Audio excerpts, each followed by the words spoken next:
കണ്ണൂരിൽ തെരുവ് നായ ആക്രമണം നേരിടുന്നതിനുള്ള ബോധവൽക്കരണത്തിനിടെ നാടക കലാകാരന് നായയുടെ കടിയേറ്റു എന്നുള്ളൊരു വിവരം കൂടിയുണ്ട്. കണ്ടക്കൈപ്പറമ്പിലെ പി രാധാകൃഷ്ണനാണ് കടിയേറ്റത്.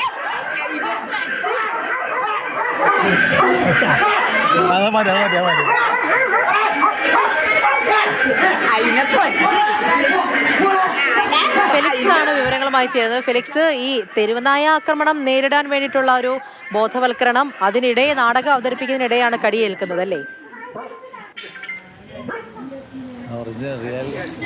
ഇത് ഇന്നലെ രാത്രിയാണ് സംഭവം നടക്കുന്നത്. മയ്യിൽ കണ്ടക്കൈ പി അതായത് കൃഷ്ണപിള്ള സ്മാരക വായനശാലയാണ്. അവിടെയാണ് രാധാകൃഷ്ണൻ ഇങ്ങനെ ഒരു ഏകാംഗ നാടകം, തെരുവുനായ ശല്യത്തിനെതിരായ നാടകമാണ് അവിടെ നടത്തിയത്. ആ സമയത്താണ് ഒരു നായ ആ വായനശാലയുടെ പിന്നിൽ നിന്നും വന്ന് ഈ നാടകം കളിച്ചുകൊണ്ടിരുന്ന രാധാകൃഷ്ണൻ്റെ കാലിൽ കടിച്ചത്. അവിടെ കാണികളൊക്കെ ആ സമയത്ത് അവിടെ ഉണ്ടായിരുന്നു. പക്ഷേ ഈ നായ കയറി പോകുന്ന ആളുകൾ കാണുന്നുണ്ട്.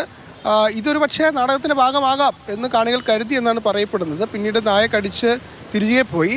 അവസാനം ഈ നാടകം അവസാനിപ്പിച്ചതിന് ശേഷമാണ് ആശുപത്രിയിലേക്ക് പോയത്. പരിയാരം മെഡിക്കൽ കോളേജ് ആശുപത്രിയിൽ പോവുകയും ചികിത്സ തേടുകയും ചെയ്തു. ഏതായാലും ഈ നാടകത്തിൻ്റെ സമയത്ത് ഇത് ഒരു കുട്ടിയെ നായ കടിക്കുന്ന ഒരു ദൃശ്യമാണ് ആവിഷ്കരിച്ചത്.